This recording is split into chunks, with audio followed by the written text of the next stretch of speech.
Yo. Hey. Wait, how are there two Morgans on the call?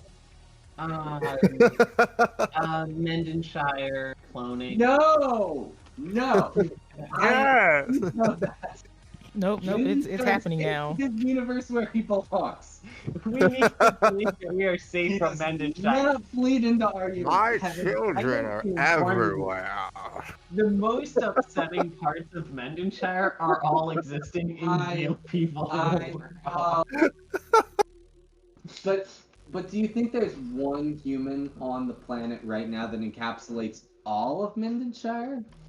Probably several. Oh no! There's probably worse ones too. Yeah. Okay. I just finished exporting the map for today's game. Alright. Is everybody ready to... Oh, wait. Morgan has to restart computer because acting funky. I'm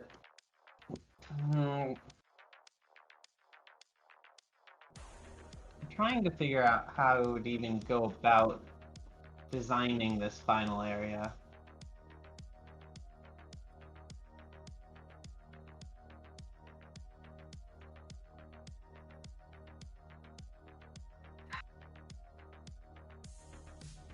Well, maybe I'll get Kevin touch with it after the game. Oh sure, yeah, I can do that. After my Japanese practice with Nicole.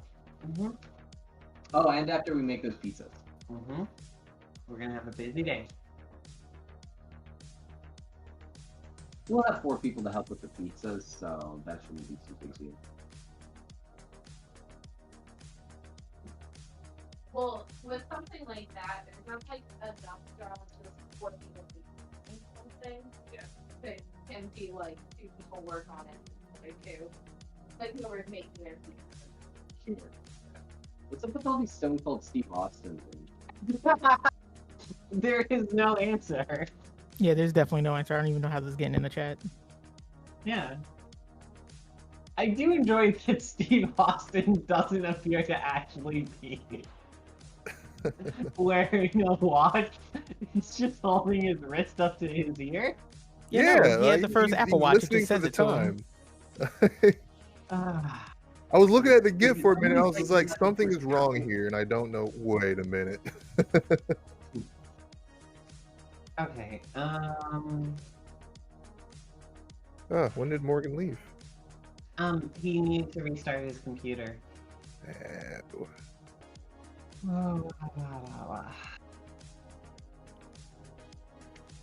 Okay. Alright. So, let me go ahead and get started with the questions so you guys can be doing answers and I can just mute us when Lindsay's mixing. I'll give this prompt to Morgan when he gets on. So the prompt for today's question, and let me know if we've already done this question with these characters.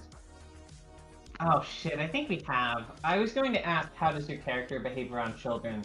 I think we've done that because I think I remember Roy saying that he just thinks of them as like tiny prototypes or something like that. Say that again? Like children are tiny prototypes or something like that. What? Yeah. Have we done Incomplete. how does your character behave around children? I don't think. No, not specifically. Not specifically. We haven't talked about children.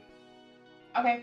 Well then, that's today's question. Roy. How does your character behave around children? I guess I'll start since I was already yammering away. Yeah. Sure. So I think you were on the nose there when you said Roy would see children as small prototypes. But I think that is probably a little too forgiving. You would look at them as incomplete Sure. and in need of growth before they can have any kind of viability to do basically anything. So he doesn't really respect kids at all. I mean, everything you said is true. He's not wrong. He also has a large distrust of children. Ooh. Because of their incomplete nature, he thinks that their likelihood of being corrupted or used or manipulated is like just skyrockets. Like it's super high. And because of he doesn't have direct knowledge of this. Yeah. But his time in the Children of Mindenshire kind of just gives him a revulsion towards children in general. Sure. So I like all of that. I'm sad that Jeff isn't here because Jeff has a running joke anytime we play D&D that he just absolutely abhors orphans. Not in real life, just specifically in RPG settings, because there's things he's gotta take care of. Every single time an orphan has come up, it's either been kidnapped and he needs to get it back, or it's actually been evil and betrayed him, or it's just like a hindrance he has to deal with for the whole level. Jeez, okay. Not wrong. Not wrong. That's what I'm saying. He would have appreciated that. Kind of sad that orphans are just like plot devices in storytelling. It's never like, hey, this person's an orphan, and that sucks. Let's move on. Yeah.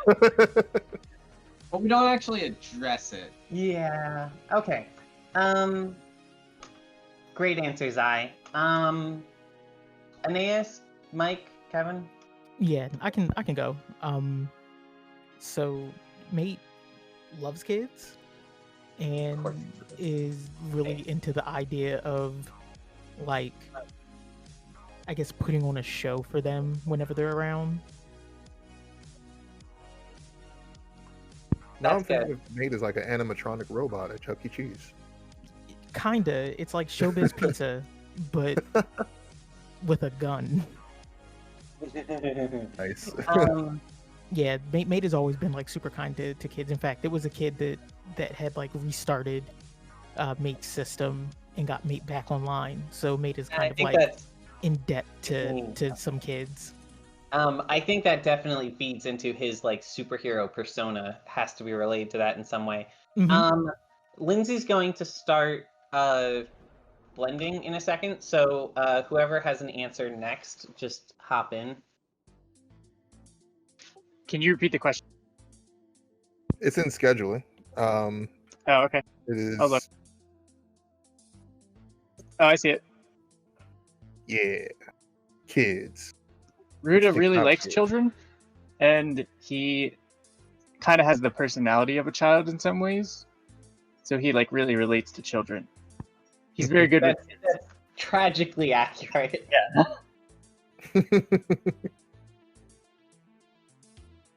Does Ruda have any like kid friends or like siblings that are younger? Ruda has a younger sibling, a younger brother, who's a farmer, and Ruda totally does not respect him. Right. I remember. We went over that. Ruda thinks he's like a dweeb. When Zai asked that question, I definitely interpreted it as like, does Ruda ever, just hang out around elementary schools and ask kids to hang out with him? Ruda's like Leon the Professional, but talkative. Ruda definitely doesn't.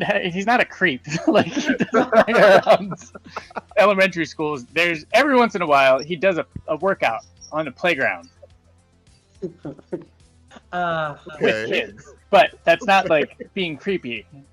Yeah, no, it's very good. I actually think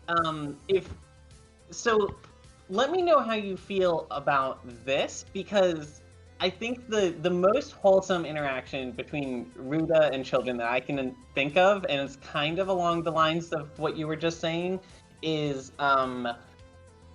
I feel like it would be really adorable if Ruda occasionally did like community service and put on like wrestling classes for children. Oh my god! No, wait, that's such a great idea.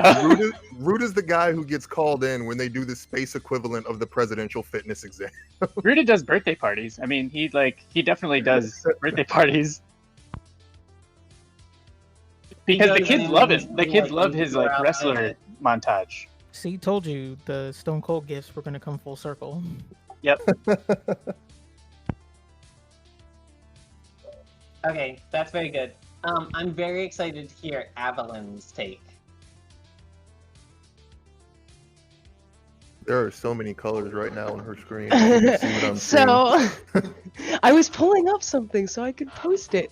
But so I'd like to think that Avalyn, like, she's very excitable around children. It's not that she likes or dislikes them. Like, I would say she's like very normal, like, oh, you know, kids of the future. We've gotta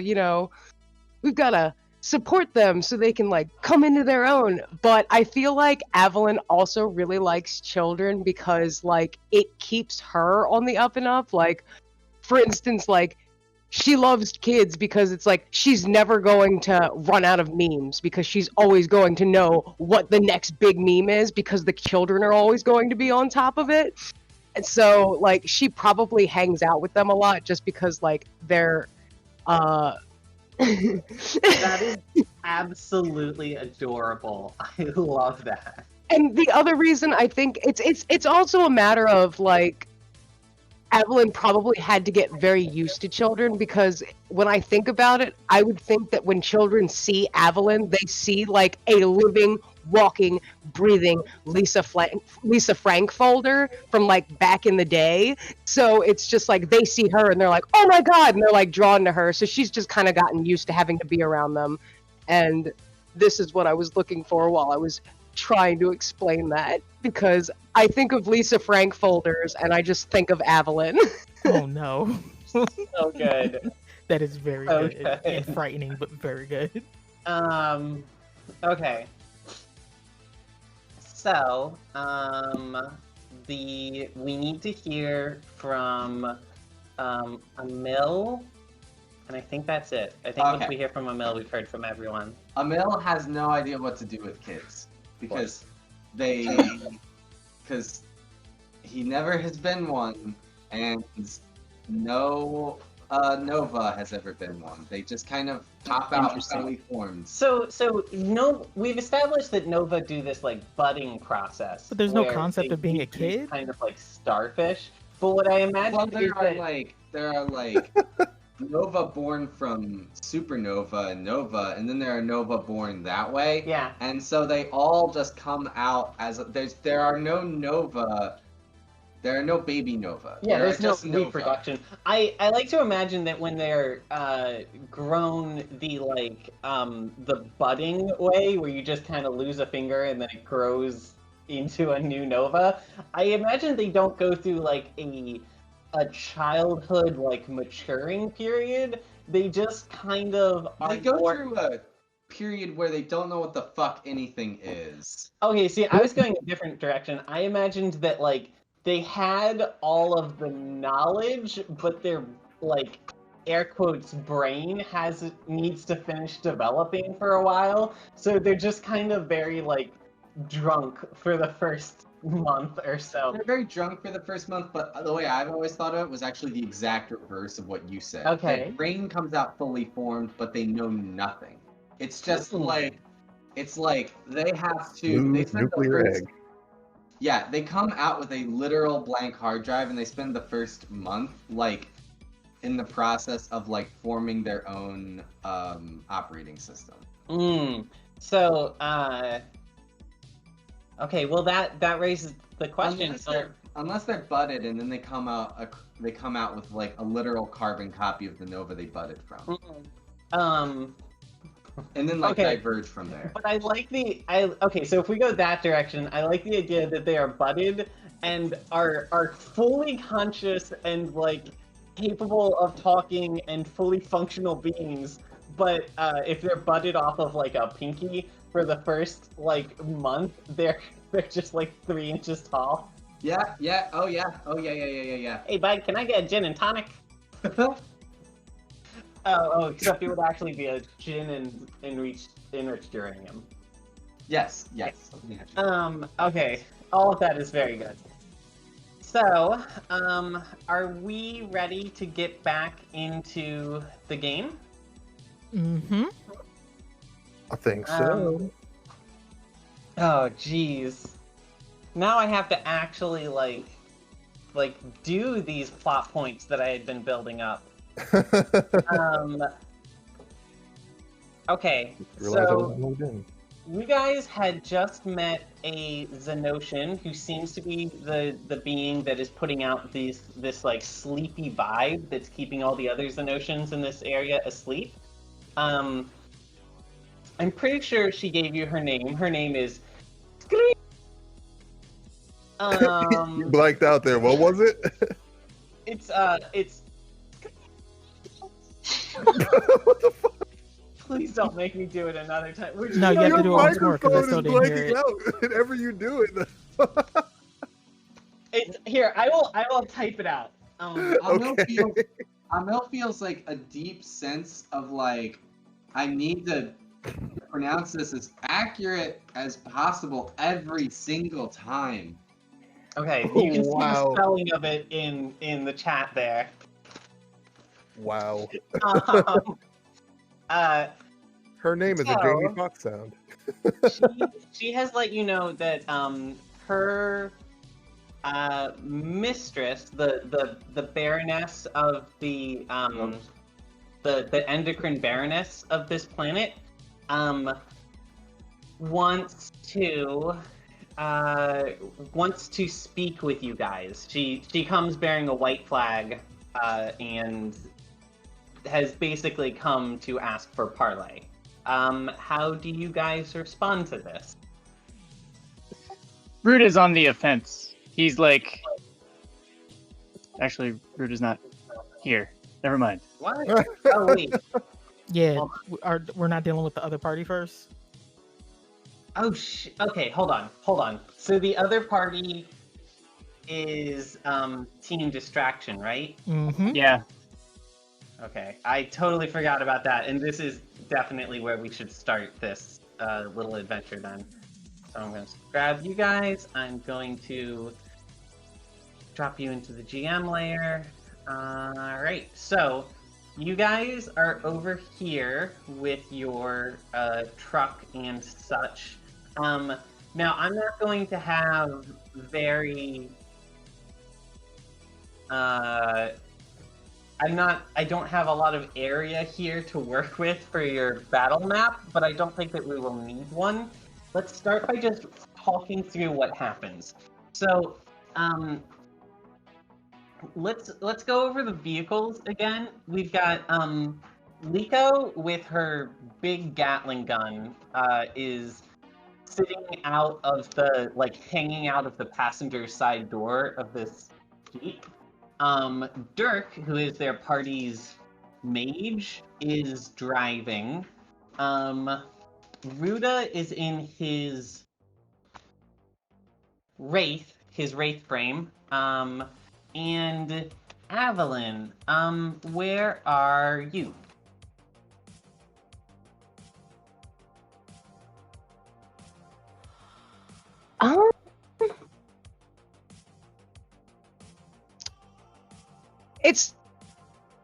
I'd imagine I'd probably just be sticking close to Ruda's mech.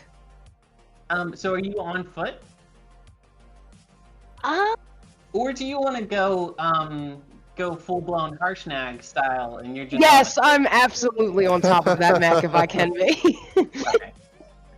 Alright, so you are on Jagara's shoulder. Yep. Morgan, so you're going to be responsible for playing Jagara as well. How does Jagara respond to having a sort of unorthodox passenger like this? She doesn't like it at all.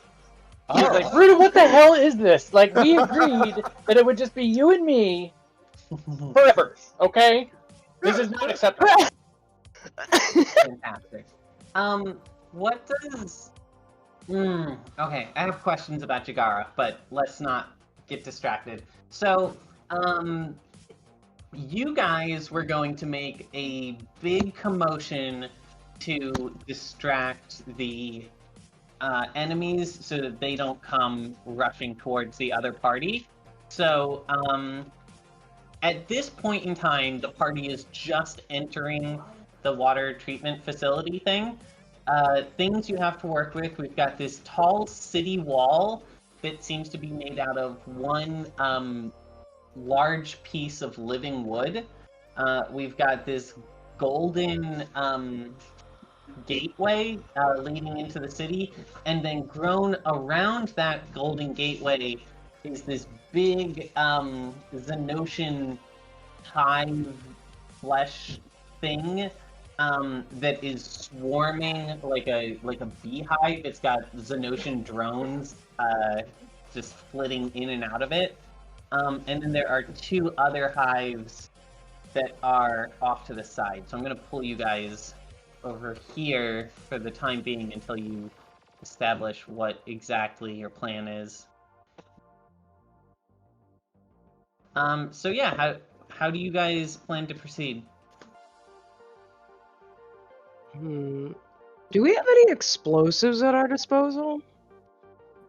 Ruda has a flamethrower. Ruda's Wraith Frame has a mech-sized autocannon, I believe. Yep. Oh, yeah.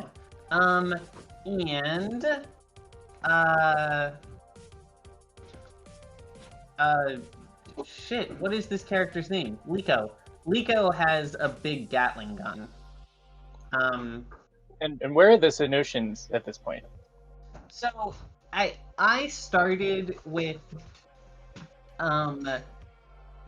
here we go. Advance to how the heck do I send this? Here we go, to back. So the Xenosians are all in this hive that's just to the north of where your characters are. And also you can tell just like looking in the sky, there's Xenosians all around the countryside. You only avoided notice because you came in through the woods. So there's Xenosians kind of scattered about the countryside. There's Xenosians inside the city, which you know because when you arrived on this cliff, you could see inside the city and you saw that there were like hives inside of it. And you also can see flying Xenosian creatures kind of littering the sky above you. But the big mass of Xenosians that's near you is this heart-shaped hive thing up to your north. So if we start blasting, there will be a flood of Xenosians coming out, I assume. Start blasting that hive, yeah. Oh, I forgot. The other explosive you have at your disposal is Dirk. Dirk is a... Shit, what's the class called? Not a witch, a mystic. Dirk is a mystic. That doesn't sound right. He's the class that's basically like a wizard and can channel... Hierophant? No, it's the one that comes after Hierophant. So Hierophants control divine light energy. Dirk's class controls corrupt demonic dark energy. I don't know if Ruda is aware of this, but he's definitely not the only guy on the ship that has that ability. Edgelords? Yes, they're edgelords, but they're nerdy edgelords. They're edgelords a big warlock. They're emos. The emos. Yes. Deplorable So, species they are. Dirk is able to make pretty sizable explosions when he wants to. Okay. That's something you have at your disposal. Ruda's going to propose that he uses Jagara's cannon to blast the hive, and when the Xenosians come out, everybody else provides cover fire while Ruda just starts a stomping fest in the Wraith. And Now, Ruda's also going to suggest that Avalon get off of the Wraith before he does this. You should know, and I think Ruda would just know this based on experience and common sense, that the Xenosians are not without like giant fighting creatures of their own, and they probably have creatures that can at least match Jagara like one-on-one. and if you're fighting an entire hive of them, like, the Stomp Fest will be very good for as long as you are stomping, like, human-sized Xenotians, but as soon as they get, like, the Xenotians tanks out after you, Jagar will not be able to hold out forever, so you should have a plan of egress. And our plan, our goal is to get inside past the hive, right? Or just to distract the Xenotians so that everybody else can distract the Xenotians long enough for the rest of the party to get in. Then Evelyn will teleport the 4 of you directly into the city, and the only like question mark factor was what happens with Jagara, and I think you said that you were just going to find a quiet place for her to hang out. Just run. Yeah. Can Jagara fly? Does she have like or is she walk only? No, you never paid for that feature. She can be upgraded to fly. Sure. Like maybe when you level up this time. But for now, she can only run, and she can't run super fast by vehicular speeds. Like, she's in the same size category as like a 16-wheeler, and a 16-wheeler could travel significantly faster than her. Okay. So if Ruda and Jagar start blasting, and everybody else provides cover, at the point that the tanks come out, that's when I think Evelyn can transport everybody except for Jagar, and then Jagar can just run away from the tanks and try to distract the tanks away from everybody else. Oh god. Do you have a particular place you're going to direct her to go to when shit gets bad? I think the forest, like up the That's cliff. what I was thinking too, because for all of its downsides, the bipedal design is very good in irregular terrain. So Jagar is going to do much better in a forest than like any other kind of vehicle. Yeah. Okay. I like this plan. So let's go through it then. We've got Ruda and Jagara in the lead.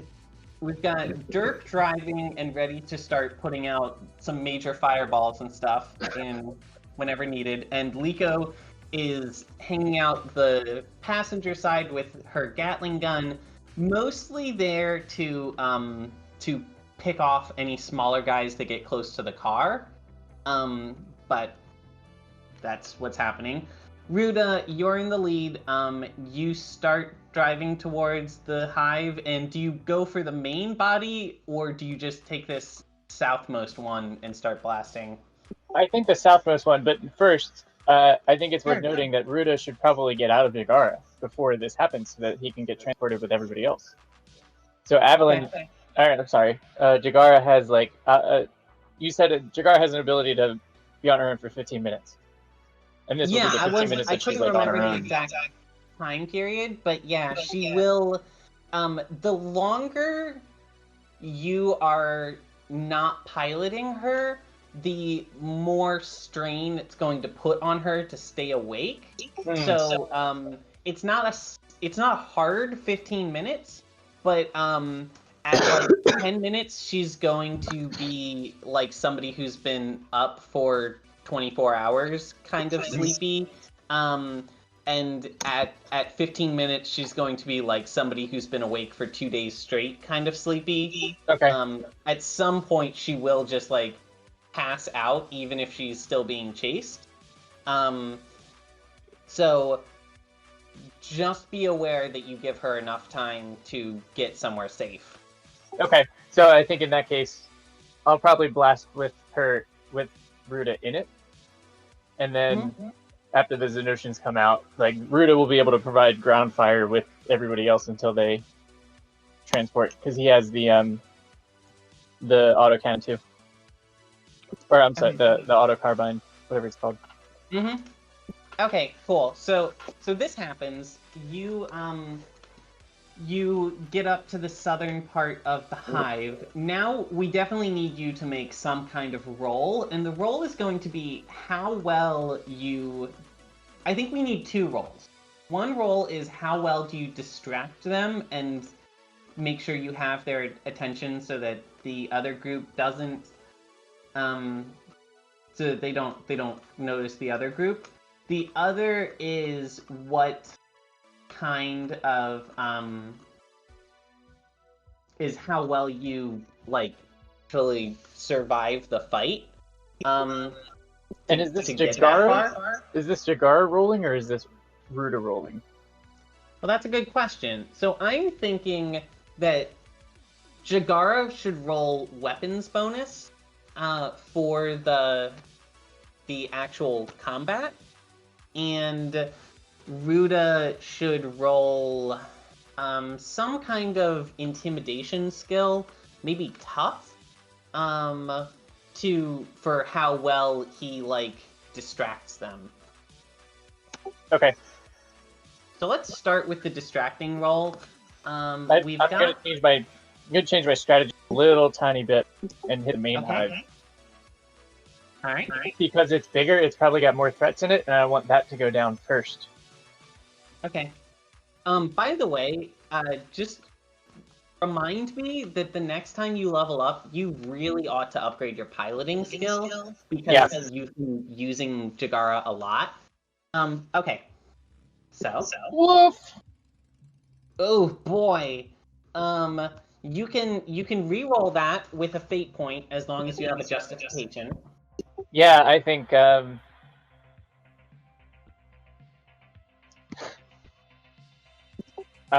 just having a bad day, like, and so Ruta kind of just like takes over manual control and tries again. Because Jagara is just so distracted by Evelyn being on her, like that's why she rolls. This is the distraction roll, right? What's that? This is the distraction roll, right? That one. This was okay. Roll. So I don't think that we have a hard like pre-established aspect that you're quoting there. So I don't think I can take that. What I will say is just looking at her aspects, and we can look at Ruta's aspects in a second. But I see that Jagara has the aspect Aelfin Maid. You guys are on an Aelfin planet, and you're fighting foreign like occupier bugs that are like fighting in your home territory. So I would accept that. Okay, that's a valid connection. Oh, okay. Man, she goes into like super nationalist mode. So I'm gonna spend a. Because like fucking Liberty Prime. The Soviet anthem starts playing in the background. Yeah, they start singing it. Permanent buff when fighting for the motherland. Okay. So go ahead and roll again. Now and all the inspiration has worked this time for the pride of the country. Jagara brings an artificial tear to her eye as Ruta has Vietnam flashbacks of the days with his father in the military. In Jagara's case, it's not even necessarily artificial because Jagara is what am I thinking? But she's a spirit, right? Like she's a spirit. That's what I mean by artificial. Like inside of a biological body. It's a plant-based biological body. Okay. So I think instead of a tear, it's like a line of sap running down her face or something. But that's very good. So 11 is a pretty solid roll. I think that you do. That's not. So 11 is good. Don't get me wrong. 11 is very good, but it is still.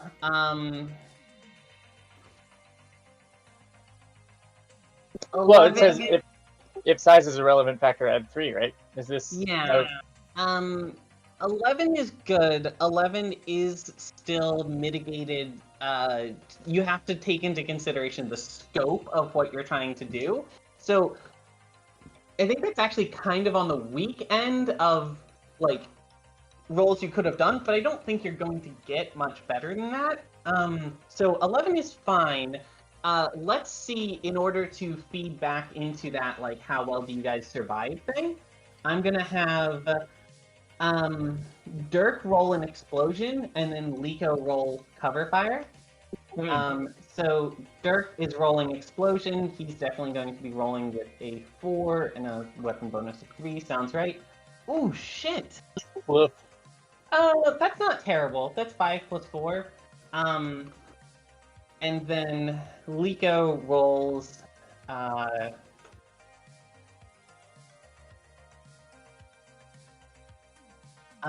Okay, so Liko rolled an 11.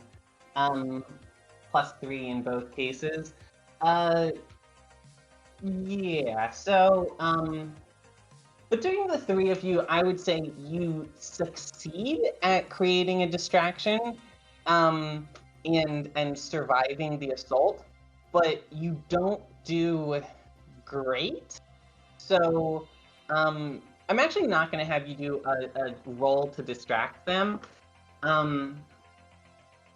Just because I think that the weapon rolls have already kind of explained that. So let's say that covers the battle. I'm going to give us some good narrative on that in just a second, but following this, you guys are going to start retreating, and then Evelyn is going to have to do some teleports. So let's see. Morgan, now that we know all of the roles that have happened, do you want to kind of describe what happens in this battle for a minute? Yeah, so like Jagar and Ruda have that moment of like patriotism and nationalism, and they shoot again because Ruda has like basically given Jagar a speech to inspire her and to remind her where she came from.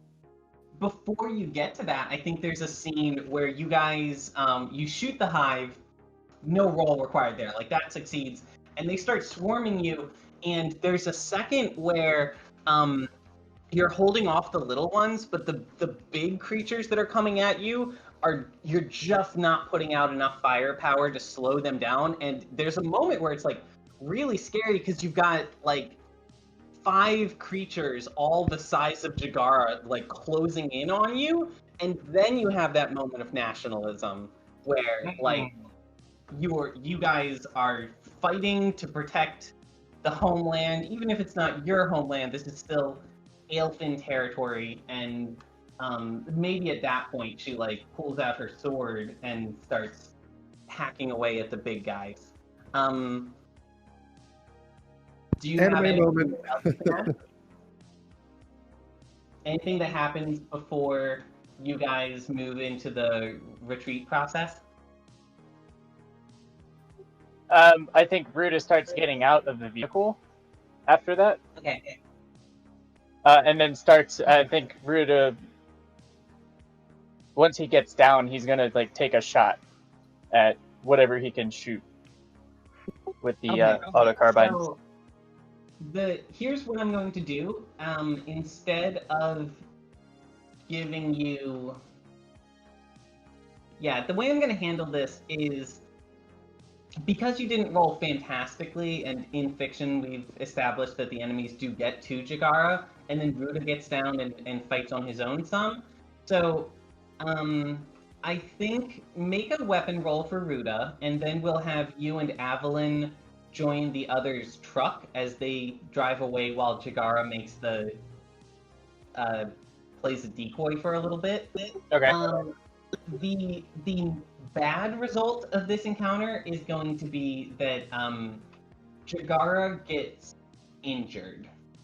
I think this just has to happen. You didn't roll amazingly in the scale of what you were attempting, and you were attempting something really stupidly dangerous. So,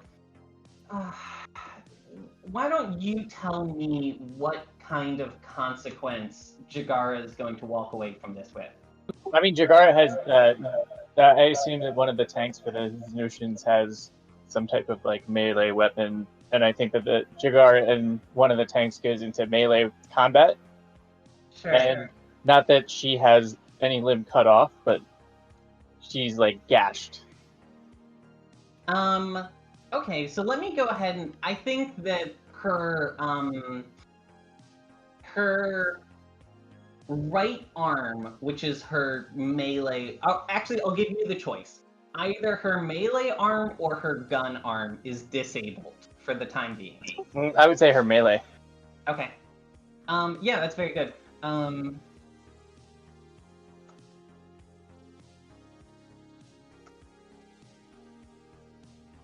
Give me just a second. I'm trying to pull something up. Okay. I'm posting a video in the general tab. I need you to just like poke around to a few different like frames in that so that you can see kind of the scale of what I'm imagining with this kind of battle. You've got just fucking colossal alien things running down the street with these giant tusks that they're snapping away at you with, kind of somewhere between tusks and pincers. And for ranged weapons, they have this organ growing out of their back that looks a little bit like a snout or something. Like it's something that looks a little intuitively not intimidating, but it spits out a gout of like dragon fire, for lack of a better word. It's the same power as like a vehicle grade plasma cannon coming out of this creature's back. So there's a big, hearty, terrifying battle for a little bit there, and then you guys are both going to walk away from this with a few scratches, but you all get in the car. Liko's running interference with her Gatling gun as you guys drive away to the south. And as soon as you leave, Jagara, immediately, she knows there's a deadline. She books it to the forest and starts weaving between the trees to try to lose the Xenocians. And that's the last you're going to see of her for the time being. We're going to have to figure out how you guys retrieve her when you get out of here. Yeah. So, you guys are... you guys have circled around to the southern side of this cliff. You've got maybe 30 seconds before the horde closes in on you again. Avalyn, you can start teleporting. I'm going to give you a choice. Either you teleport them one by one, and the risk is, are you able to do the individual teleports fast enough to get everybody into the city before the horde gets there?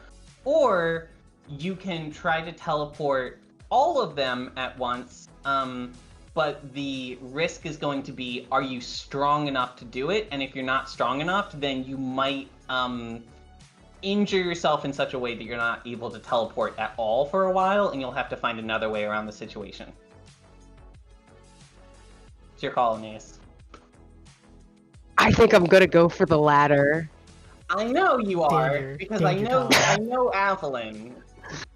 This is the girl who, the first time you were on camera, the very first game, you tried to teleport like a giant boulder just because you could. Just because I didn't want to lose that badly. Like, no, it's fine. I'll give myself a migraine for this. Remember that you had a migraine for like 24 hours after that? Yeah. This is going to be in the same scale. Okay, so... Plus, I just imagine it'll look really funny, and especially, like, it'll make sense thematically, just because Avalyn's probably still really shaken up from what happened when she did the panic teleport earlier on.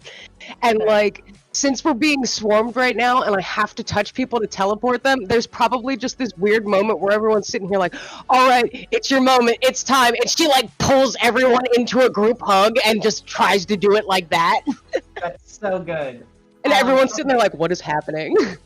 Alright, Avalyn, I imagine you're going to have to dump some fate points into this to pull this off. Hey, real quick, Ruta, you owe me a fate point. So it looks like you've got 4 left. I took off 1. Oh, okay. So you are at 4 fate points. And I also should have made you take a consequence for getting out of the ship and fighting, but we'll figure that out later. So Evelyn, you and the group are teleporting. I'm going to need you to make a resolve roll. I'm pretty sure that's what we roll with for teleporting. It actually certainly feels appropriate. Well, that's not great. Actually, hold on. You have a focus, right? The quarterstaff. Yeah, inventory, staff, focus. Okay, so roll again. Use your staff this time, but I'm assuming you're going to want to re-roll because you rolled a 3. So you'll need to find a justification aspect, and you'll need to spend a fate point to get this re-roll.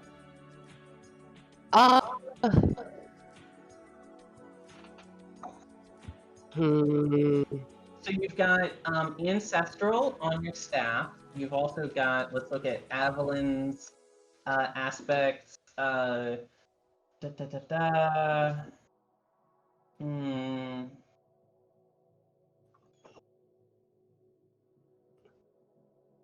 Ancestral on your staff is the best one I'm seeing so far. Otherwise, you could invoke an aspect about... See, I don't think something you know about the Xenocians would do it. Well, maybe not like the knowledge of the Xenocians specifically, but I would think that this situation probably invokes something in Evelyn, like where she's reminded of when her home planet was initially attacked and swarmed. So the Free States took my home. So this would be interesting because you're not invoking the Free States specifically. You're invoking the idea that your home was taken in an invasion. So you're kind and she's like back in another situation where she stands to lose everything if she doesn't do this right. That's fantastic. So let's invoke that to start, and if you need another bonus after that, then you can invoke Ancestral on your staff. Okay. All right. So this time I do roll with the staff focus. Yep. And then would I still choose Resolve? Yeah. Okay. Now, see, that's better. Now, there we go. Why didn't you just do that the first time? Okay, so that is the bonus, the shift bonus on success is an interesting thing with staffs and other like skill-based advantages, because the bonus only applies if you already would have succeeded. So you succeed because of the 12. You succeed with style because of the +2. So you have succeeded with style. Describe that to me. We've already got that you pulled the group in for a group hug. What happens from there?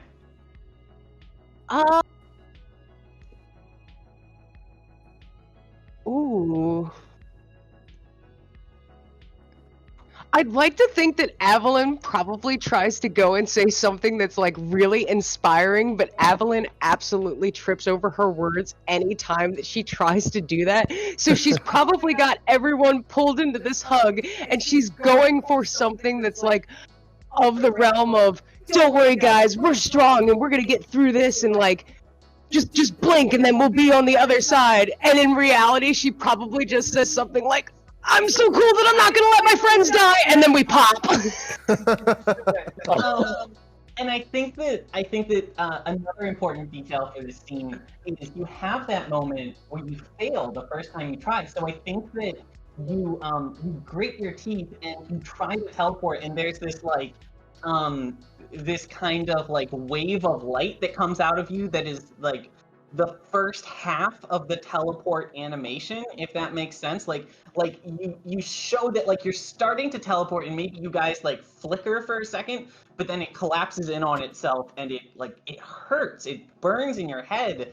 But the Xenocians are closing in on you, and you say your line and you try again, and you guys pop. Now, the thing that I like about this is, and you can correct me if you don't think this is appropriate, but I like to think that Evelyn was so focused on getting the party out of there and into the city successfully and away from this horde that's closing in on them that she didn't pay a lot of attention to where she was landing them. So I think that you guys just appear at a random point in the city. Oh yeah, this is fantastic. That's very good. Okay, so Just real quick, I did lose a fate point for that, right? yep.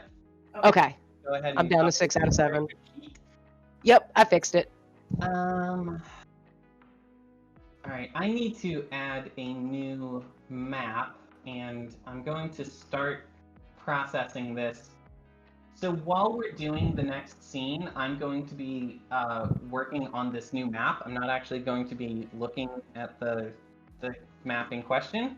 So we're back to the party with Emil and everyone else.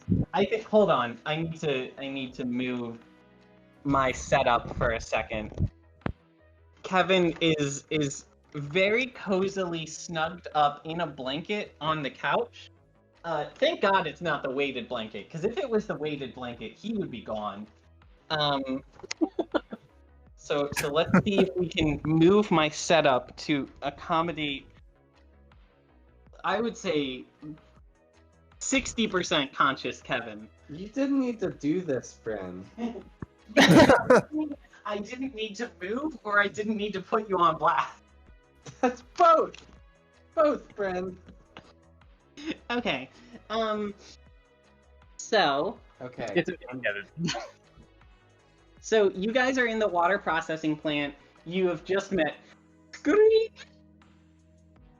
I honestly don't know what my voice does when I try to make that sound, but I love it. Elmo, I think, is gonna try to pronounce the name, but it's gonna be like Screep. Yep. It's gonna be bad. Okay. So, party, go ahead and let me know. How do you guys respond to this strange creature that has approached you? We're not moved over on the map yet, right? No. You guys are. So I haven't updated the map, but you guys. Oh, hold on. I see what you mean. Sorry. You guys should be able to see the map now. Yep. Object layer, and I don't have room to crowd you guys all in that room, just with like the size of your sprites. But you guys can all fit in that room, so anybody who wants to be involved in this scene can. How do you respond to her proposition? Which one of these is her? Is it this one right here? The pink one. I'm skeptical. I say Oh. that. Yeah, so I hear the name, and I'm gonna draw both of my guns, and I'm gonna push past Anwar to the front of the room. Okay. And I'm not dropping my guns, and I'm just gonna be like, Shalinda, is that you?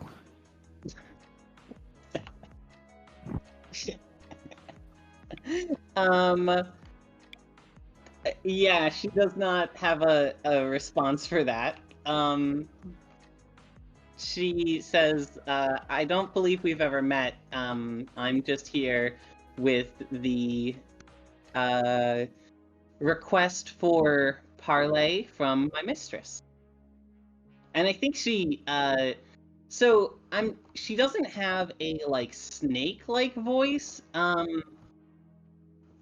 I think she has the kind of voice that you would imagine coming out of a spider. So I'm gonna let you decide what kind of voice you think comes out of a spider.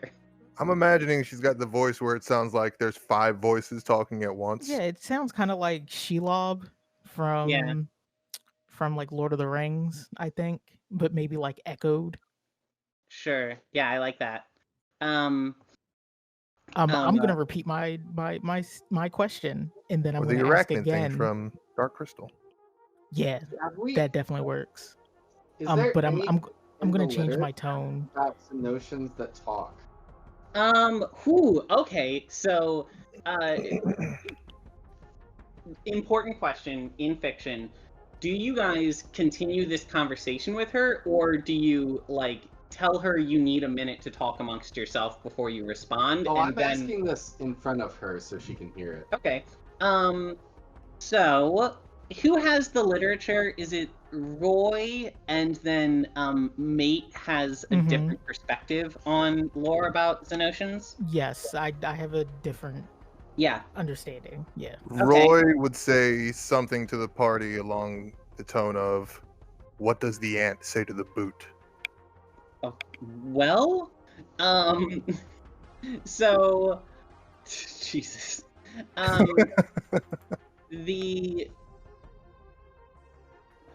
Come on, work with me here. Biological refuse is worse than most. So the lore, the like document that you had showed that the Xenotians do have it is assumed that they have an internal language that they speak amongst each other, because when they're in battle, you can often hear them like clicking and vibrating at each other and stuff. And also, they have recordings of. They are aware that the Xenotians have this neural web that they use for long distance, high speed communication, and there's also some Xenotians that they've been able to pick up radio signals coming out of, or radio signal, like, you know, radio signals are lower than audible frequency, correct? They're not light. They're not. Are they not sound waves? No, they're light waves. They're right. electromagnetic waves. Okay, yeah. So they are much longer wavelengths than visible light. Okay, so yes, they are capable of outputting radio frequencies. They've got lots of different kinds of communication that they're capable of, but you do not have any records of them speaking in a language that is any of the standard galactic languages. Mate, your files depict you have files of conversations with Xenotians in a common language. So you don't know necessarily what that language was, but you do, like, you have that kind of weird shared memory.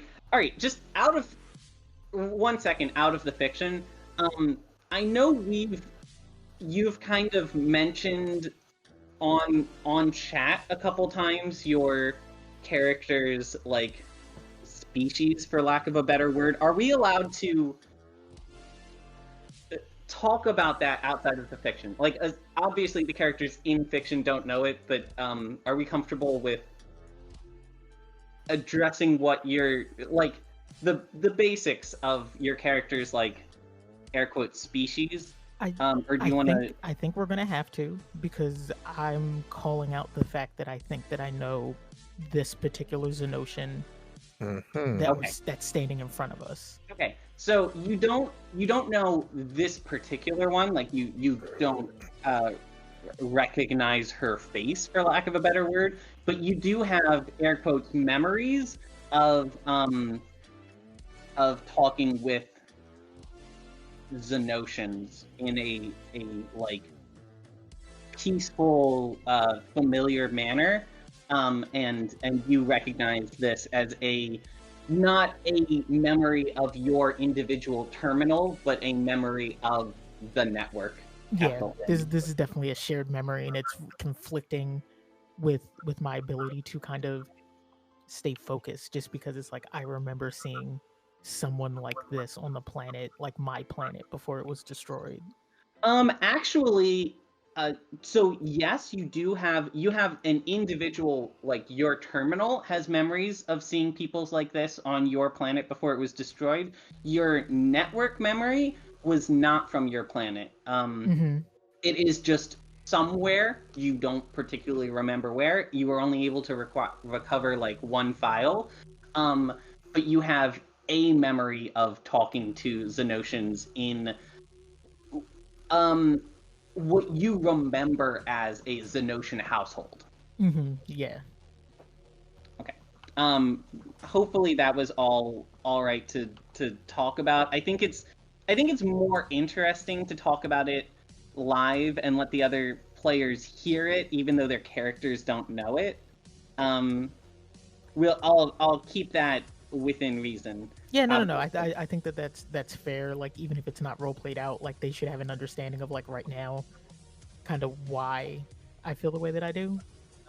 It's very good. Okay, so with the information that you got from Roy and Mate, respectively, does that change your interaction with Scree to know that you don't have any like official records of the Xenocians talking a common language? So, Mate, how do you communicate? How do you respond to Emil's question? I'll turn to Emil and just go like, yeah, they can in some cases speak common. In some cases, like they can alter the way that we speak with just microbes in the atmosphere to change the way that our dialect works and change our speech so that it is closer to theirs so that we can communicate.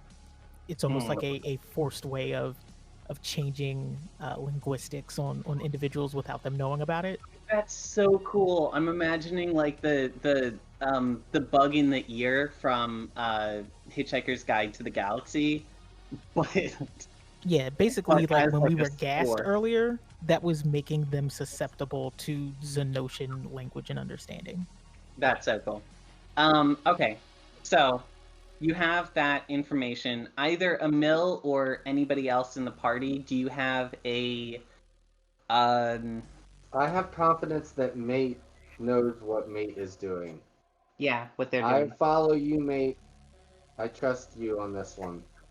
All right, Mate. So it sounds like you're kind of in the lead here. How do you lead this interaction?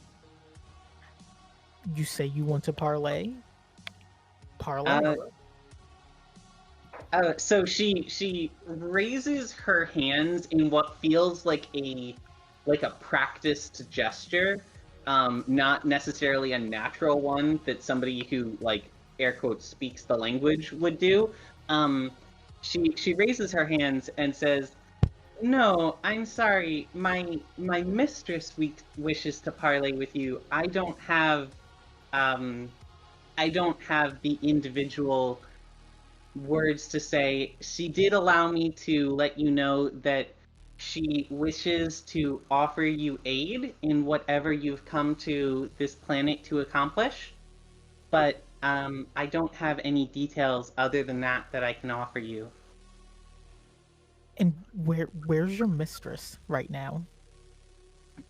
She points to the north and says, "My mistress's hive is in the city, like a short distance that way." And I want to get back to you, but at this point, Anwar seems kind of curious and has holstered their machine pistol. Melody is furious right now, and Melody is shouting all the things you expect of like, why are we listening to this creature? This is a monster that has ruined my home. Like, let's just kill her and be done with it. And she's gesturing threateningly with her staff and etc. So, how do you continue from there? Or if anybody else wants to interject. Roy seems to somewhat agree with Melody and just does one of his cryptic haikus again. It says, "The sour cavern out, an intricate web crawling, whilst bleeding in dreams." But yeah, essentially he agrees with Melody. Emil looks like nervously back and forth between Melody and Mate. And Anwar has definitely moved and is standing next to Mate, and so I think that the two of them get into an argument, and the argument is very predictable. It is him urging her to be reasonable and take an advantage that they've been given in a impossible situation, and she is responding back very emotionally as somebody who's very upset about having lost her planet. Mate, while they're having their conversation has moved to almost like a sidebar where they're shouting at each other, and it's moving in a direction where it feels less about the individual situation now and getting a little bit more personal. How do you want to respond to Scream? Yeah, so I'm gonna holster both of my pistols, and I will say, lead the way. We need to meet your mistress immediately. Okay, very good. All right, so in case no one saw it, I sent a what secret happened? IM to everyone in our group. Mm-hmm. And what were the contents? I put it in chat. Oh, that. It's literally just that GIF, and I'm gonna need for y'all to understand what I'm saying is not exactly what it is that I would like to be doing, but I feel like this is the easiest way to get answers. Sure. Roy nods and smiles and proceeds as if peaceful, but has taken out both his weapons. Okay. I think I'm always in the same boat. Okay. Yeah, we're gonna follow along. You wanted to keep your mech with you, so I'm assuming that you're going to board your recon mech and proceed through the ground floor, which we had discussed before. Yep. To get out. You have to pass alongside a series of filters, and then under this harsh, like, ultraviolet light that's being let out by some kind of, like, flower bulb. And as you're kind of trudging through the stream towards the exit, you, the last thing you pass beside in this facility is, it looks like a large flower, that is some kind of water flower growing out of the water itself, or growing along the bank of the stream. And by large, it's like 7 feet tall and equally wide, just the bulb of this flower. And as you pass it, you actually see a slight discoloration in the water where the water passes by it. So you get the impression that this flower was feeding something into the water. So you. Oh wait, I know what that is. Quick question. Yeah. Of my abilities. So seeing this, Roy would start to get a little bit suspicious about the environment itself that we're in being something that's detrimental to us, and that was evidenced earlier by our getting sleepy. So could I possibly create, I know we tried to do this last time and there was an issue about the porousness of a hard light object, but if I wanted to put like a shield around a group, our small group, that would block out pollens, would that be possible? Because pollens are pretty big. So yeah, and actually I think that it the fact that you're doing it over a large group and you're creating a large bubble actually might work in your favor, because you're able to trap some air in. So you have an air supply in the bubble. Yeah, so I'm not like filtering anything. I just want to keep stuff out. Sure. Make another. I want to check real quick to see if there's a roll that seems to make more. Because I actually don't think Resolve is necessarily the best roll here. I would want something. God, what I really want is like a cleverness roll. I want to see if you are able to come up with a unique solution to the problem. I think that would be like guile or intuition, both of which I have low scores in. Yeah, because the other one I was thinking of would be How about Guile? Because I also wouldn't want them to obviously see a shell over our party. Sure. So do Guile, and if you fail, you can always just dump fate points into it to get a better roll. Word. Poops. Well, that's not terrible. You rolled a 5, which is pretty close to the average. You did have a +1, so you probably don't want a reroll. You probably are going to want to just dump a few fate points into it. So where are my fate points? I don't. So your fate points are under stress, fate, and consequences, which is right under skills, and then the section below that has your aspects.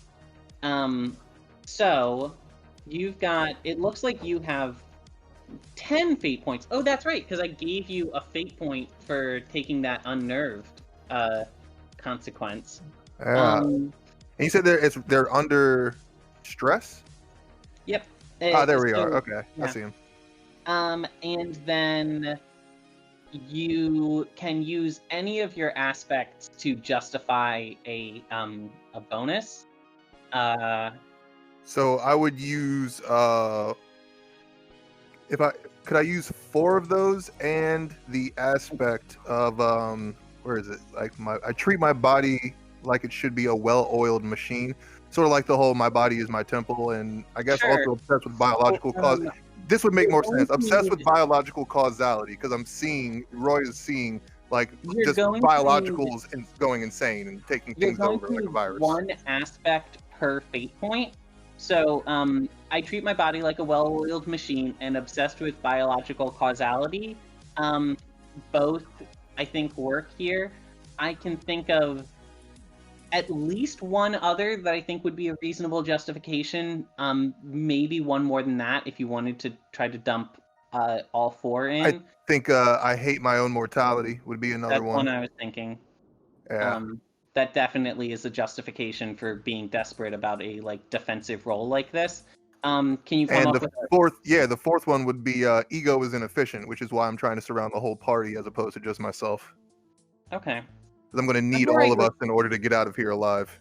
Yeah, I'm alright with all of those. So you are dumping 4 fate points in it. That's going to put you down to 6. But that's going to give you a +8 bonus on top of your 6. That's a total of 14. 14 is a fucking good roll. So sweet. You are really digging deep. I think that this is a challenge for you. I think this is a very hard thing that you've honestly never done before.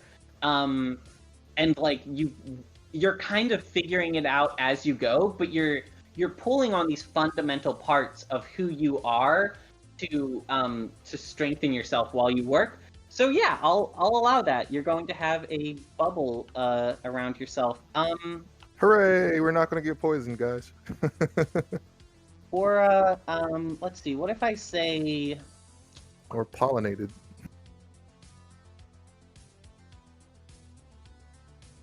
Okay.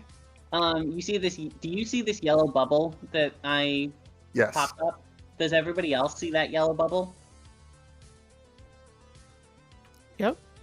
Okay. Yeah. So that is the shield. It's going to be centered around Roy, and the shield moved with you and is it is porous enough that it will move like a bubble around walls and stuff, and keep pollens and other objects out. Now, one thing that I do enjoy about this is I imagine that it does have a decent amount of surface tension.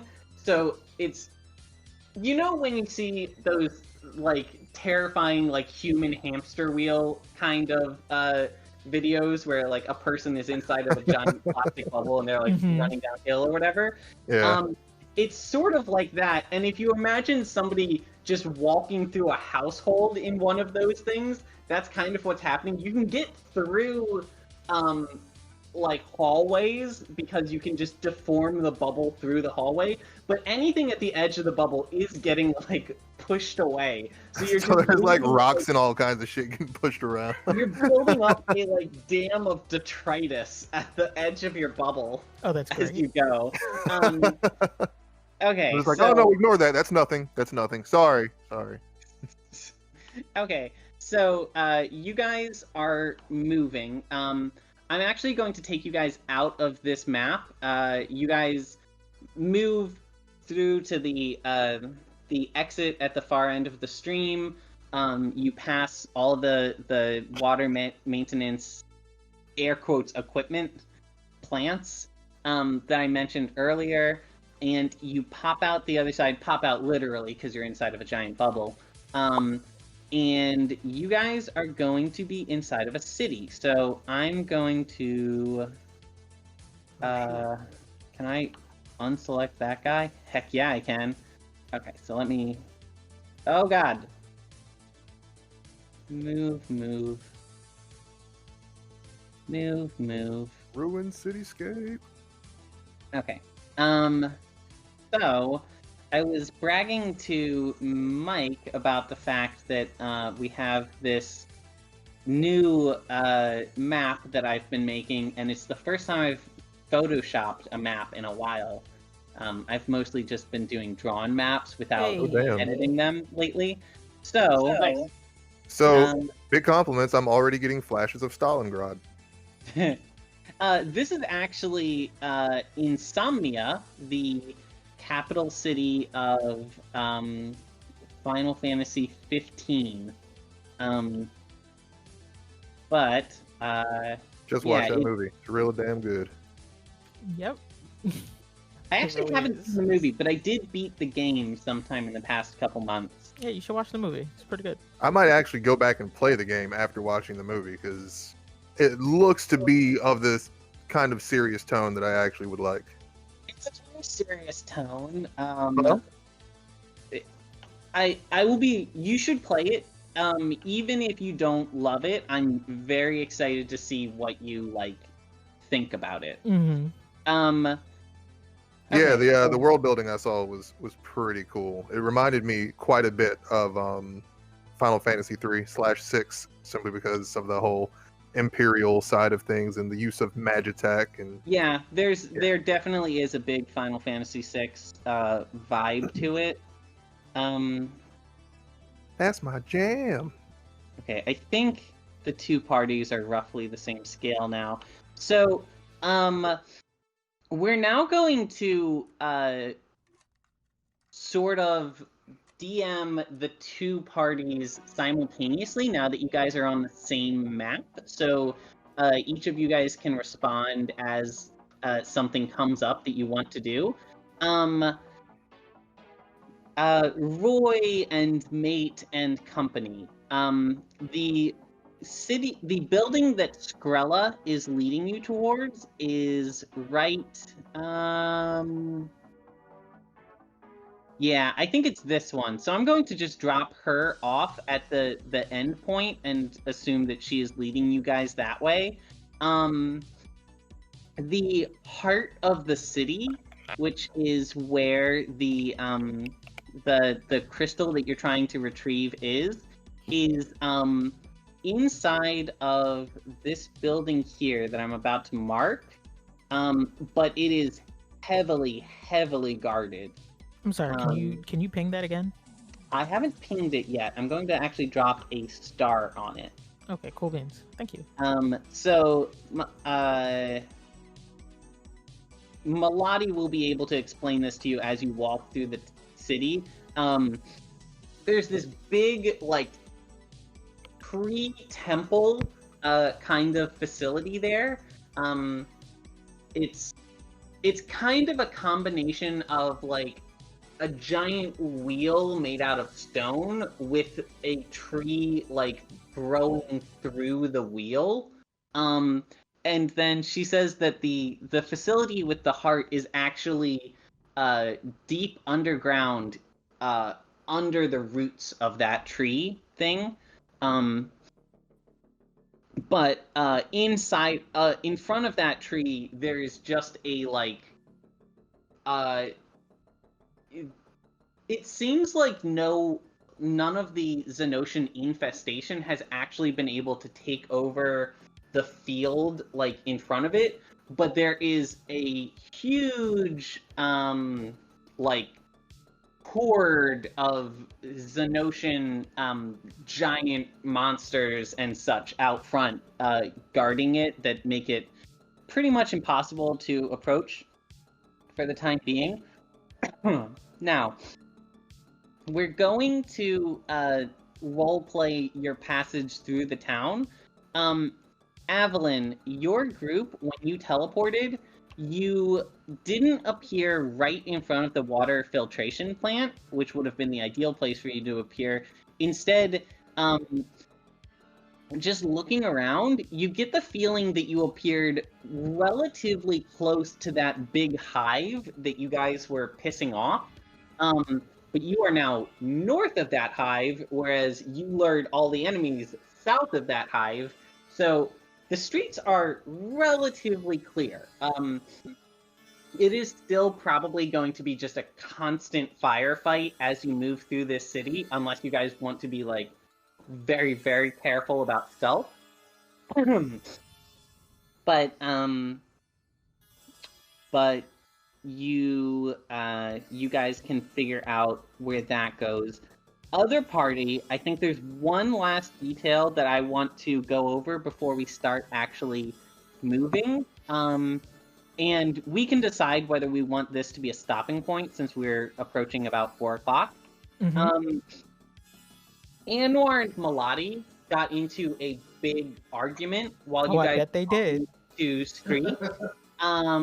And their argument has been non-stop since they left the building, and it has definitely veered into a very personal territory. They are now speaking entirely in Elfin, and since you guys don't have Ruda with you, nobody understands what they're saying. But there's a lot of do I not know Elfin? Oof. I'm at least sure that I can pick up bits and pieces of it, right? Possible. I think it's possible that like the file, the like Elfin language pack is in there somewhere, but you would need to do another like deep dive recovery to kind of uncorrupt the file. Damn, I thought it would just be real cute to hear them speaking shit about us. Well, I was just thinking like if elves and elfins are widespread enough in this universe, then sort of like how Spanish is, people would recognize certain words. Like if somebody calls somebody a puta, you know there's not good things being said. So I think that means we could best friend. probably pick up on like cuss words. They're widespread, but they're a minority pretty much everywhere outside of an Alpine ship.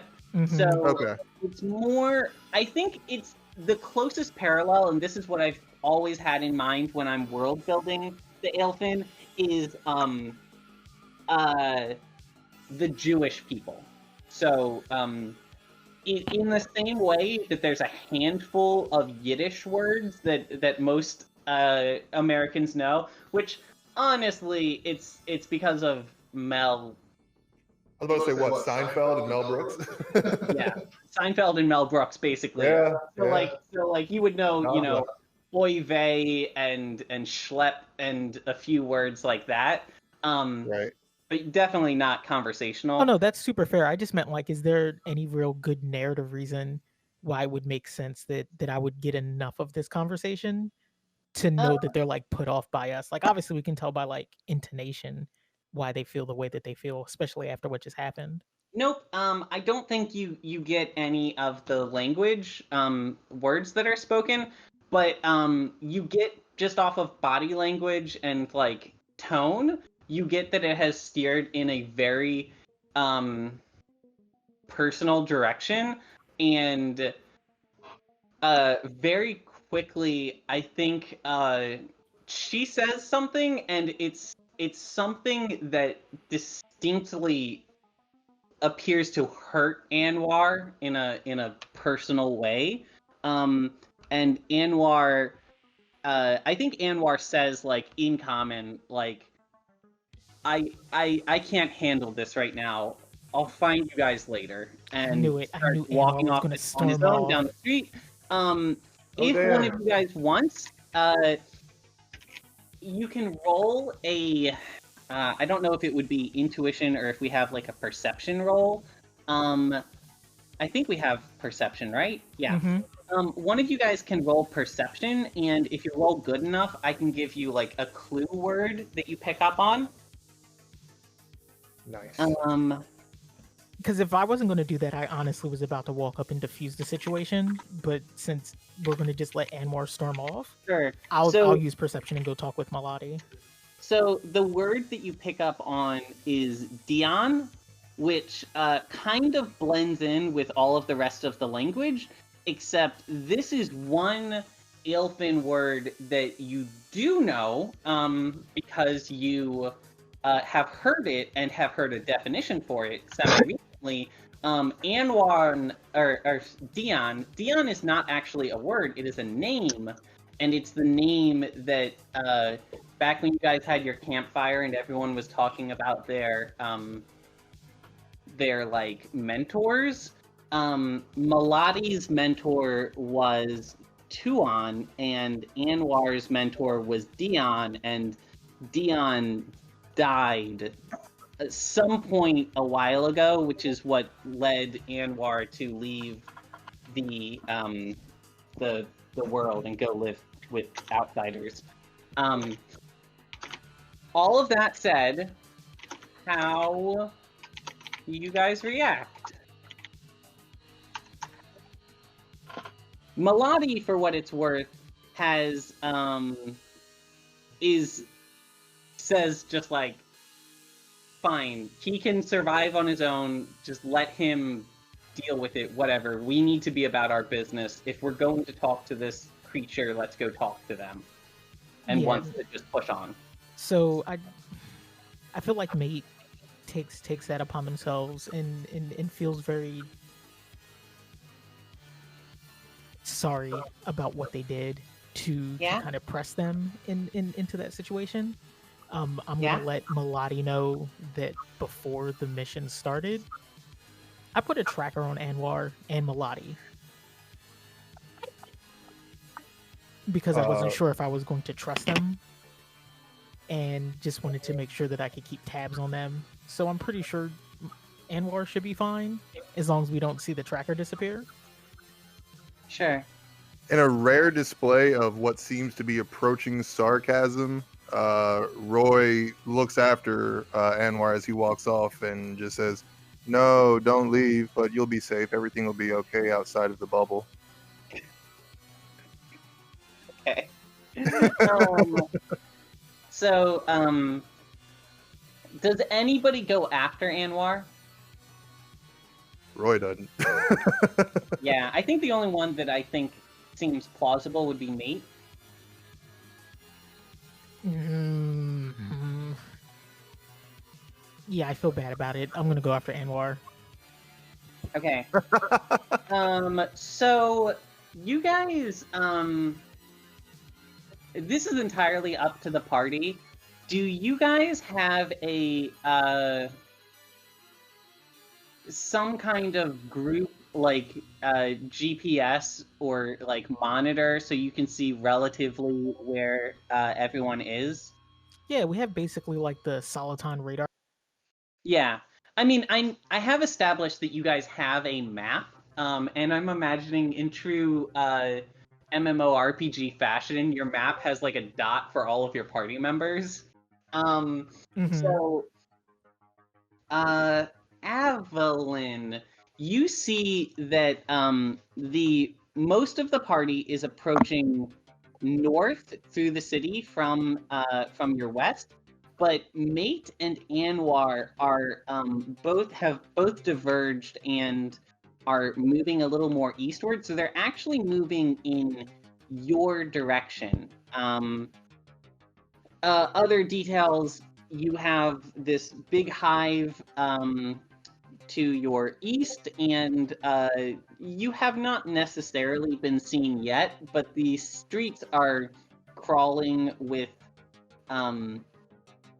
not necessarily super dangerous Xenocians, but just individual Xenocian drones.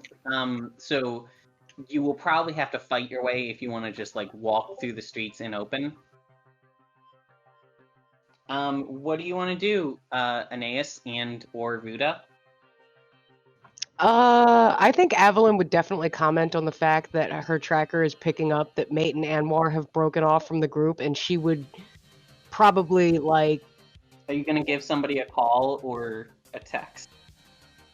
Yeah, I think I would shoot both Anwar and Mate a text and just be like, "Everything okay?" Okay. Anwar texts you back, just ... Wow. I put Ruda's Nate's just, response into the chat.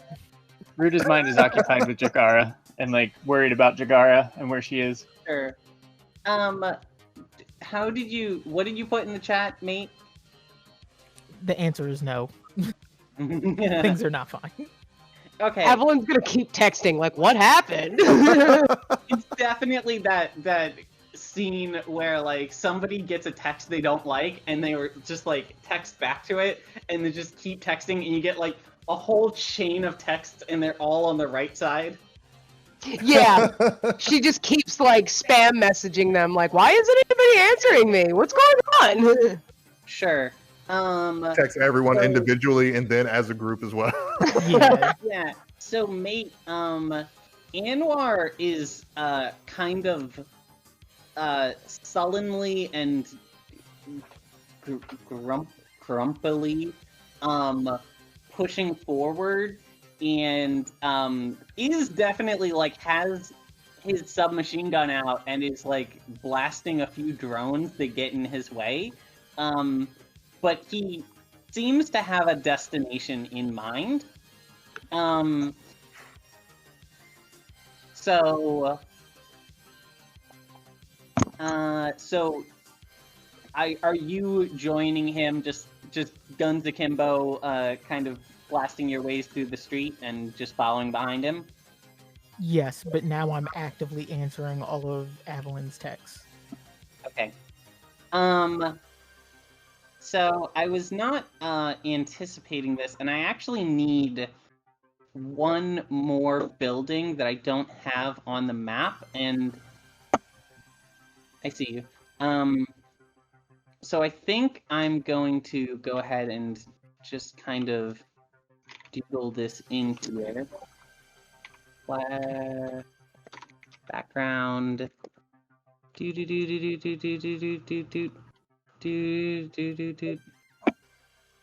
Oh god, this is bad. Oh, damn, that's satisfying. Lindsay is punching dough. Okay, so I added a little black island here.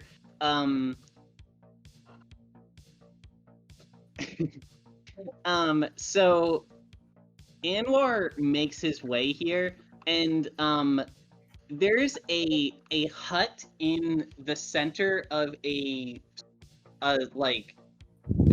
circle, like a circular street with buildings all around the circle. Mm-hmm. But there's actually a reasonably sized clearing leading up to this hut with some trees and stuff in it. It looks like a city park, which, I mean, the whole city looks like a city park. Yeah. But this is notable in that it's very open, with the one defining feature right at its center, which is this hut. And I know I have it in a thing somewhere, but I might be able to pull it up faster on Google.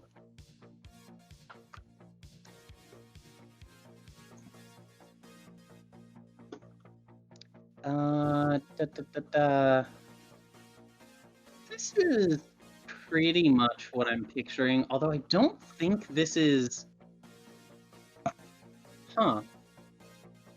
Okay, well, I can work with that.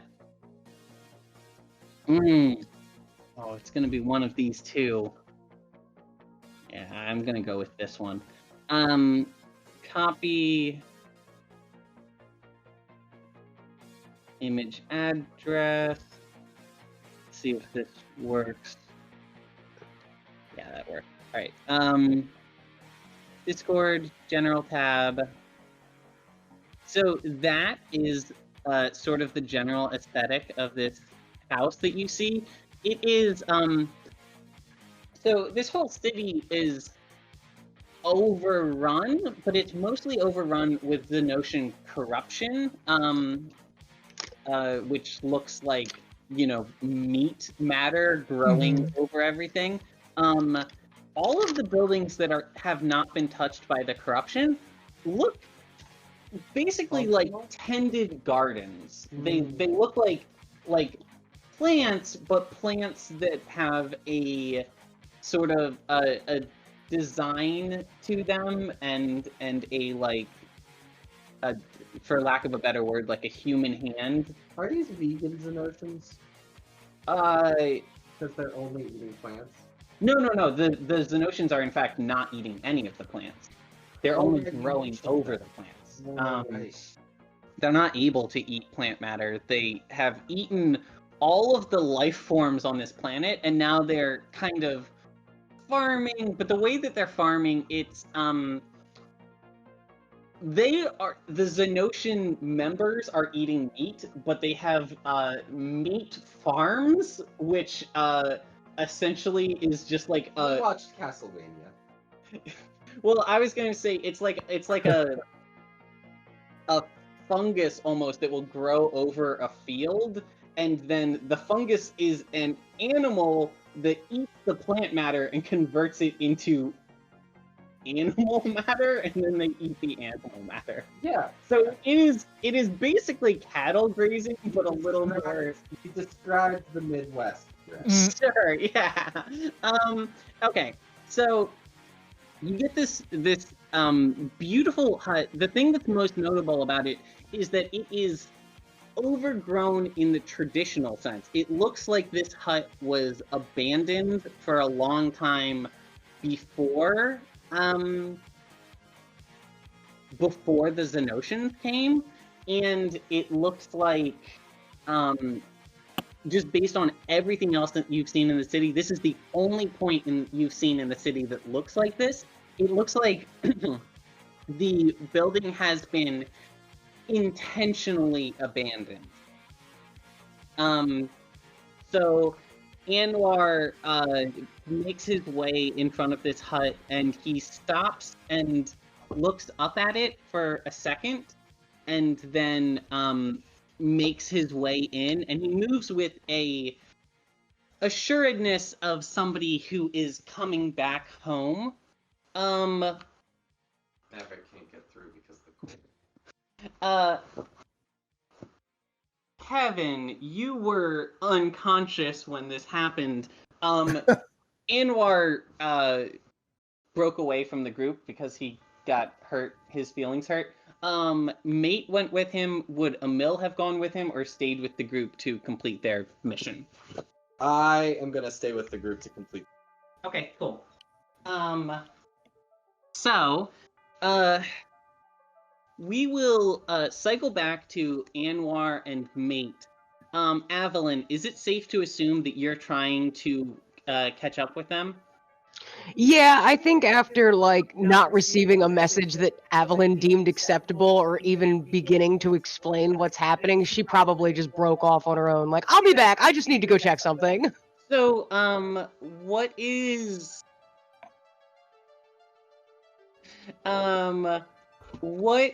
Ruda's response to this?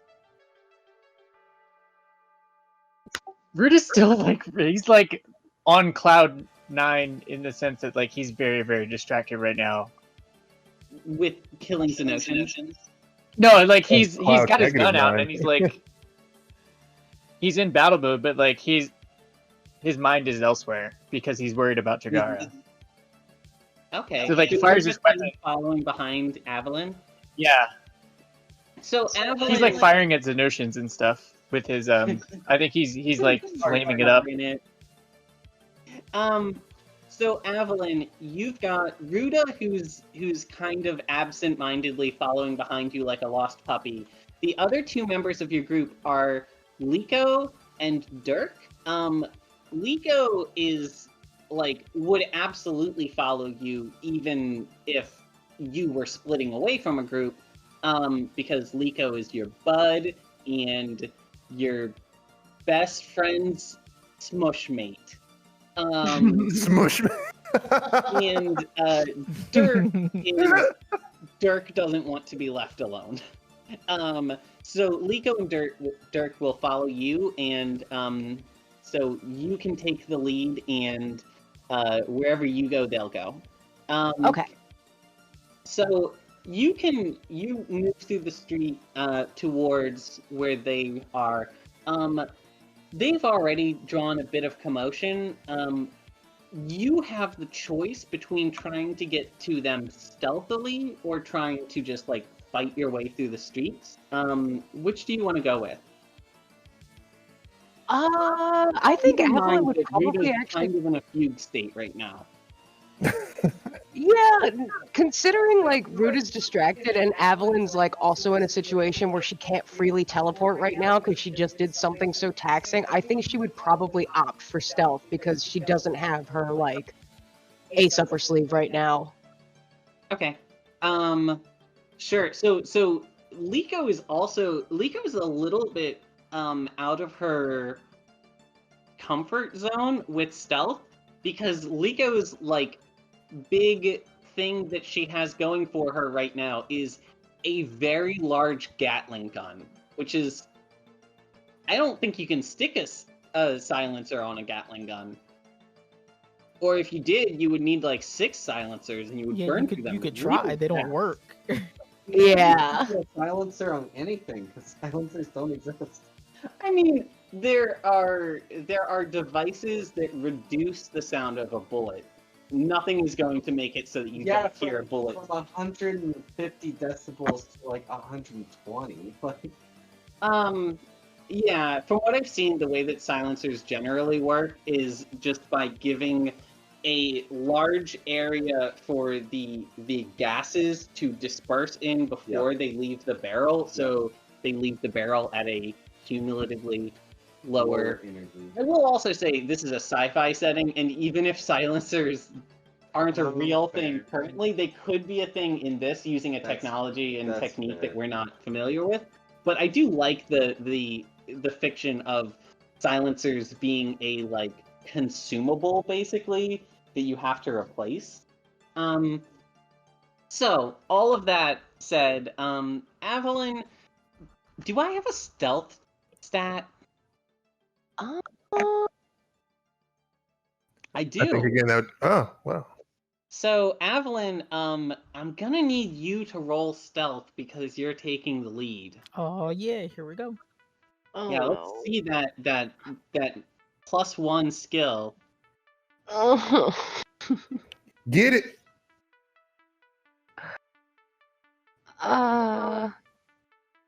Can I possibly invoke genius at work and roll acrobatics instead? Because I would like to think that Evelyn would probably try to take the road less traveled to get through this.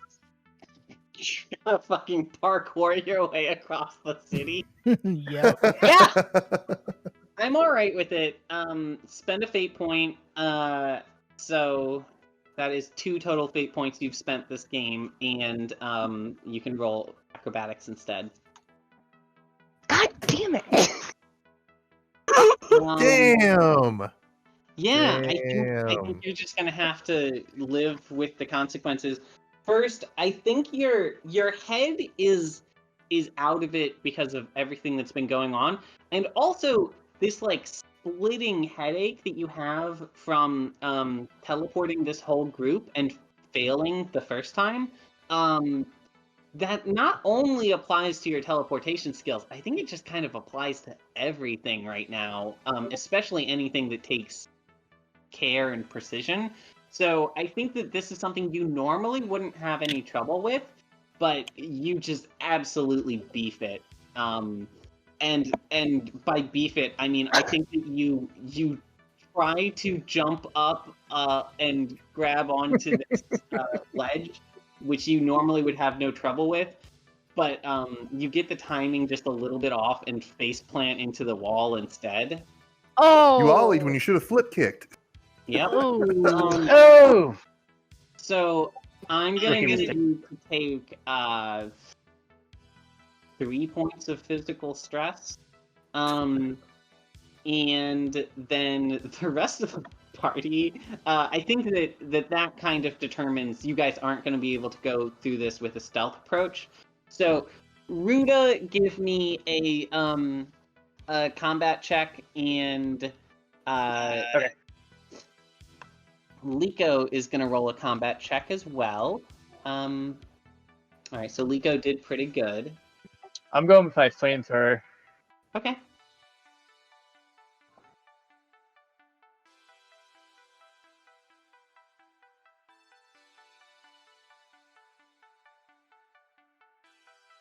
Oh, nice. Okay. Hell yeah. So, Liko's weapon should have a much higher bonus than I've been giving her. In any case, the two of you are able to clear your way through the city pretty effortlessly. There's a chance that you have drawn the attention of something bigger and scarier, but it's not here now. So you guys are able to make it to this hut just like a minute after Anwar does, so you guys will be able to meet up with him. The rest of the group, Maladi leads Roy and Emil and Brad and Mesa with you up north through the city to this building, following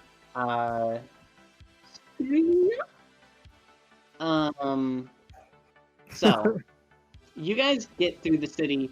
I didn't really want to break it down too much into like minute by minute combat, because I don't think that's very narratively interesting right now. But there has just been like it's just been a constant firefight. So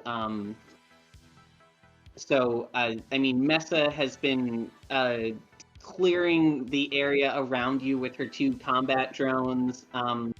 Emil's got a few weapons on his recon frame that he's been able to support with.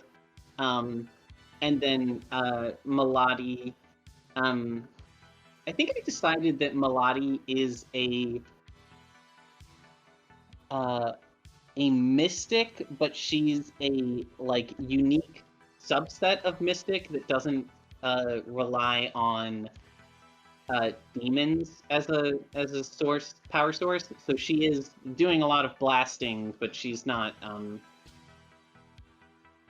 she's providing some blasting as you guys fight your way through the streets. I think there's also a few points where like Scree is able to just like duck through a like web of meat that has been strung up across a city street, and in order for you guys to get through, Maladi has to like burn it down. But you guys just charge your way continuously through the city to the north. So we've got Anwar and Mate, along with Avalon's group, meeting up in this grassy hut, this overgrown hut. We've got Roy's group meeting with Scree in this hive to the northwest. It's almost 4:30. I think this is a good natural point to wrap up the game. Okay. That's cool. Yeah. Sorry, I passed out. It's okay. It's absolutely okay. We made it through. It's been a very long time since Kevin has fallen asleep during one of my games. It used to be a tradition. It used to be, Wow. we had them later, and I was. Well, I think that was just it. You had them later in the Well, evening. and you were a college student. When I was a college student. But yeah, it definitely used to be that like we would have a D&D game and Kevin would be an active member for the first like half hour and then would just kind of respond slowly during the second half hour. And after that you just kind of assumed that Kevin was AFK. All right, everyone. This has been a very fun game. Does anybody have any business they want to wrap up before we conclude for the day? I'm good. Yeah, I think we ended up in a good spot. Is this weird thing where we constantly keep splitting up this damn group? And then it's like, let's get back together, but it's actually really cool. I kind of wanted that for this particular game, and I like that you've gotten to a point where it's no longer the group splitting up with your party and the other party. I like that it's now like we're getting two different points of view on the adventure going two different ways. It's hopefully it is staying connected enough that it's not getting to the point where it's like dreadfully boring listening to the other party do their thing. But this is kind of a narrative device that I wanted to try out. Yeah, we're like mad invested in all of these characters, and I'm interested to see where like Anwar goes with this, in particular, like with the way that they feel about Melody. So yeah, I'm very excited to see this interaction with Anwar and Mate and Avalon. It's gonna be that's gonna be a mess. I can't wait. You guys are gonna get so yelled at. So yelled at. Yeah. Looking forward to it. I'm just doing what my programming tells me to do. So. All right, everyone. This has been super fun. All right, y'all. All right, everybody, good game. See you guys next time. Have a great week. See y'all. Then. Peace. Bye. Bye.